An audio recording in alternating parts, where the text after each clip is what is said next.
देश की राजधानी दिल्ली समेत देश के बड़े बड़े शहरों के बड़े बड़े अस्पतालों में इस वक्त ऑक्सीजन की कमी है। ऑक्सीजन कॉन्सेंट्रेटर की मांग लगातार बढ़ती जा रही है। कॉन्सेंट्रेटर आजकल लोग धड़ल्ले से खरीद रहे हैं, लेकिन होता क्या है आखिर ये? ऑक्सीजन कंसंट्रेटर एक ऐसा मेडिकल डिवाइस है जिसकी हेल्प से हम एटमॉस्फेरिक एयर से ऑक्सीजन को अलग कर सकते हैं। कोविड-19 वायरस से हमारे लंग्स में जब इन्फ्लेमेशन हो जाता है तो हमारी बॉडी नेचुरल वे में एनफ ऑक्सीजन नहीं ले पाती, जिसकी वजह से हमें एक्सटर्नल मेडिकल डिवाइसेस की आवश्यकता पड़ती है। हम सबको पता है कि इस पैंडेमिक के टाइम में हॉस्पिटल्स में LMO यानी लिक्विड मेडिकल ऑक्सीजन की कमी हो रही है। मार्केट में ऑक्सीजन सिलेंडर्स की कमी हो रही है। ऐसे में लोगों ने चीज़ों को अपने हाथों में ले लिया है और आत्मनिर्भर बनने की कोशिश कर रहे हैं। तो क्या है ये ऑक्सीजन कंसंट्रेटर? क्या हमें ये खरीदना भी चाहिए या नहीं खरीदना चाहिए? इस वीडियो में हम यही जानने की कोशिश करेंगे।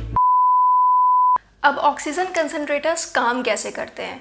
हम सब ने पढ़ा है कि हवा में ऑक्सीजन 21% होती है, नाइट्रोजन 78% और अदर गैसेस 1%। ऑक्सीजन कंसंट्रेटर्स इन सारी गैसेस को एक्सट्रैक्ट करके कंप्रेस करता है एक कंप्रेसर की हेल्प से। फिर नेक्स्ट स्टेप पे ऑक्सीजन को फिल्टर आउट कर देता है और बाकी गैसेस को वापस से हवा में रिलीज़ कर देता है। इसमें एक ह्यूमिडिफायर भी लगा रहता है ताकि ड्राई ऑक्सीजन को थोड़ा मॉइस्ट बनाया जा सके और जिससे पेशेंट्स का गला नहीं सूखता है। जो हमारी फ़िल्टर्ड आउट ऑक्सीजन होती है वो एटलीस्ट 90 to 95% प्योर होती है, जिसे हम प्रेशर वॉल्व की हेल्प से कंट्रोल भी कर सकते हैं। 1 to 10 लीटर पर मिनट के अकॉर्डिंग हम लोग इसे कंट्रोल कर सकते हैं। 2015 की एक WHO रिपोर्ट के अकॉर्डिंग हमें ये पता चलता है कि ऑक्सीजन कंसंट्रेटर्स 24/7 ऑक्सीजन की प्रोडक्शन कर सकते हैं, वो भी मिनिमम 5 ईयर्स तक। अब सवाल ये उठता है कि क्या 90 to 95% ऑक्सीजन प्योरिटी के साथ हमें ये डिवाइस खरीदना भी चाहिए या नहीं खरीदना चाहिए?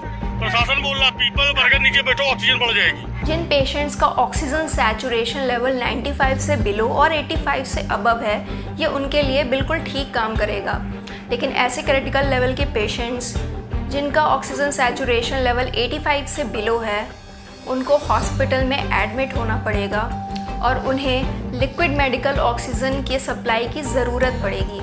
वो इसलिए क्योंकि liquid medical oxygen 40 to 50 litre पर मिनट के हिसाब से ऑक्सीजन सप्लाई प्रोवाइड कर सकती है और कंसंट्रेटर्स बस 10 लीटर पर मिनट के हिसाब से।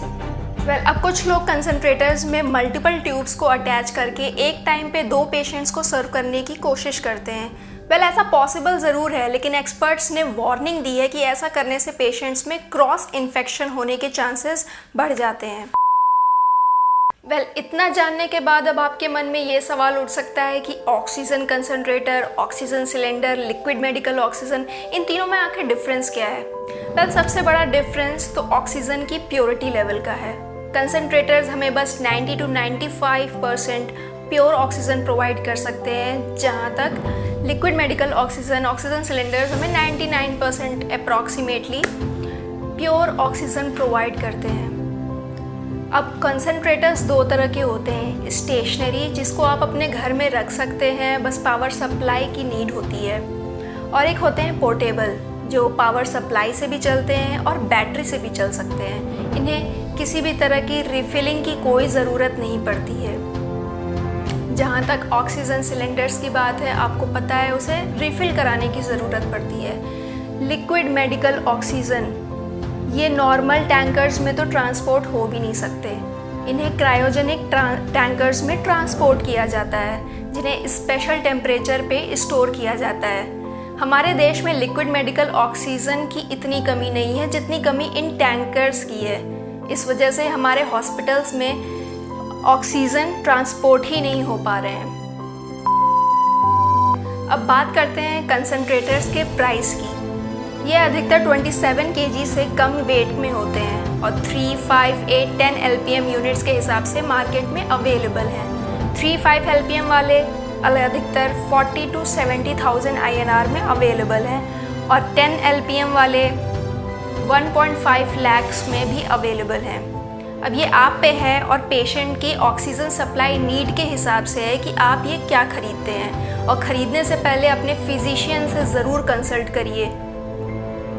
आगे इसमें ब्लैक मार्केटिंग भी बहुत हो रही है, क्योंकि मैन्युफैक्चरर्स कम हैं, डिमांड इतनी ज़्यादा है, तो आपको कई सारे चीप प्रोडक्ट्स भी अवेलेबल होंगे, जिसे आप जो ख़रीदने के लिए बहुत टेम्पटिंग भी लगेगा कि इसे ख़रीद लेते हैं, बाद में सही वाला ख़रीद लेंगे, लेकिन आपको वो आउटपुट ही प्रोवाइड नहीं करेगा, वो प्योरिटी ही प्रोवाइड नहीं करेगा ऑक्सीजन में, तो आपकी इन्वेस्टमेंट भी ख़राब हो जाएगी।